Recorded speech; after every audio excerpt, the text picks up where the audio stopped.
Olá, essa daqui é a leitura do prefácio para a nova tradução da linguagem de hoje da Bíblia de Estudo NTLH.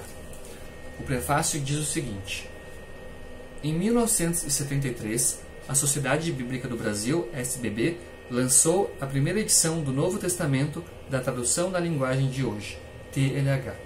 15 anos depois, em 1988, a SBB lançou a Bíblia completa desta tradução, com o nome de Bíblia na linguagem de hoje, BLH. Até este momento, a SBB só havia trabalhado em revisões de uma tradução já existente, a tradução de João Ferreira de Almeida. A BLH, portanto, foi a primeira tradução completa da Bíblia feita por iniciativa da SBB. E isso ocorreu em resposta a uma recomendação das igrejas, após ampla consulta junto a elas. A consulta junto às igrejas havia demonstrado um reconhecimento generalizado de que se fazia necessária uma tradução bíblica apropriada ao desafio evangelístico que a realidade espiritual brasileira impunha. Tendo como objetivo principal a evangelização do povo brasileiro, esta tradução deveria ser adequada ao nível educacional médio da população. Por isso, após anos de dedicado trabalho de especialistas nas línguas originais e na língua portuguesa, produziu-se uma tradução com linguagem de fácil compreensão, a tradução na linguagem de hoje.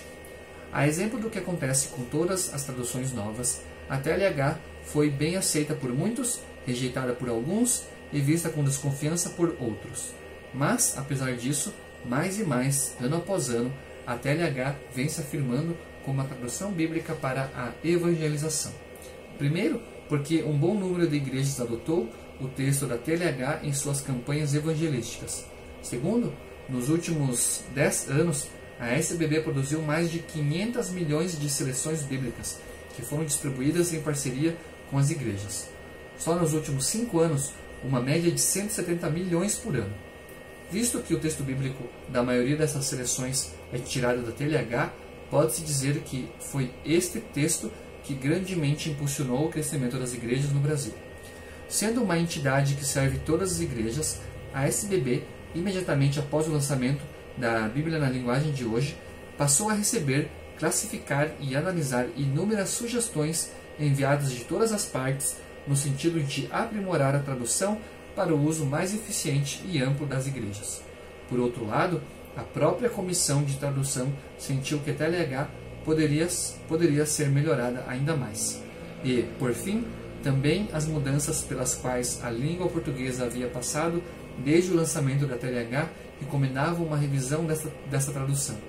Por tudo isso, a SBB submeteu a TLH a uma profunda revisão através de sua comissão de tradução e depois de 12 anos desde o lançamento da Bíblia completa, lança a nova tradução na linguagem de hoje, NTLH.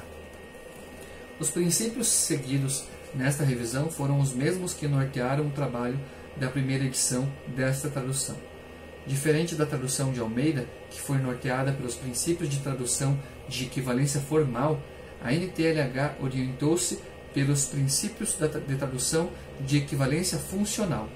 Ao reproduzir o sentido dos textos originais, Almeida também procura reproduzir a forma dos textos originais, que muitas vezes é diferente do português simples e natural e, assim, requer um domínio da língua portuguesa que está acima da média da população brasileira. A NTLH, por sua vez, ao reproduzir também e efetivamente o sentido dos textos originais hebraico, aramaico e grego, expressa esse sentido de maneira simples e natural, assim como a maioria da população brasileira fala. Portanto, a nova tradução da linguagem de hoje continua sendo especialmente adequada ao trabalho de evangelização e é também muito apropriada para a leitura devocional em família, inclusive para as crianças. Mesmo seguindo os princípios que orientaram a primeira edição da TLH, a revisão foi tão profunda que é justificável designar o texto resultante como nova tradução na linguagem de hoje, NTLH. Como destaques dessa revisão, aparecem os seguintes. Número 1. O Novo Testamento foi totalmente revisado, tanto do ponto de vista de uma leitura profunda do texto original grego, como do ponto de vista da língua portuguesa. Número 2. Revisão semelhante, mas a partir do texto hebraico, recebeu o livro dos Salmos, com especial atenção à poesia. Número 3. simplificou-se ainda mais uma série de construções gramaticais, aplicando-as ao texto de toda a Bíblia. Número 4. Aceitou-se mudar a designação do nome de Deus no Antigo Testamento, de Deus eterno ou eterno, para Senhor Deus, Deus o Senhor, ou simplesmente Senhor. Assim, a NTLH agora aproxima-se, neste particular, do texto da tradução de Almeida, revista e atualizada, e do texto da maioria das demais traduções bíblicas em língua portuguesa. Essa revisão sozinha afitou perto de 7.000 passagens do Antigo Testamento. Número 5. Uma série de textos que apareciam no rodapé da BLH, agora na TLH, voltaram ao texto da Bíblia. Isso refere-se, por exemplo, aos títulos originais dos Salmos, às vezes difíceis de compreender, os quais aparecem traduzidos no início do respectivo salmo em tipo itálico, inclinado. Também, no Novo Testamento, algumas passagens que não se encontram em alguns dos melhores e mais antigos manuscritos gregos, mesmo assim aparecem, agora traduzidas entre colchetes. Ver, por exemplo, Mateus 6, 13b. Número 6. Finalmente, acolheu-se uma série de sugestões encaminhadas à comissão de tradução por parte de fiéis das mais diversas igrejas. A nova tradução na linguagem de hoje, NTLH, foi lançada em 2000 e a SBB continuou a acolher as sugestões que lhe foram encaminhadas. Em 2005, quando foi publicada a Bíblia de Estudo NTLH, o texto bíblico sofreu pequenas alterações e ajustes em poucos versículos. Agora, novas mudanças foram feitas no texto bíblico, incorporando as alterações previstas na reforma ortográfica da língua portuguesa. Está aí, portanto, para o uso das igrejas, para uso individual, familiar e geral, a nova tradução na linguagem de hoje. Sendo a expressão da palavra de Deus na linguagem simples do povo, a comissão de tradução da SBB pede a Deus e deseja que muitos a recebam com alegria e tenham em sua vida a experiência do salmista.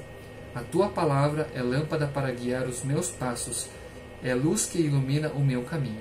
Salmo 119, versículo 105. E Deus conceda também que muitos a utilizem em suas atividades de adoração, evangelização, educação e pregação, como a espada que o Espírito Santo lhes dá. Efésios 6, versículo 17. Texto de outubro de 2008. Obrigado por me acompanhar e até o próximo vídeo.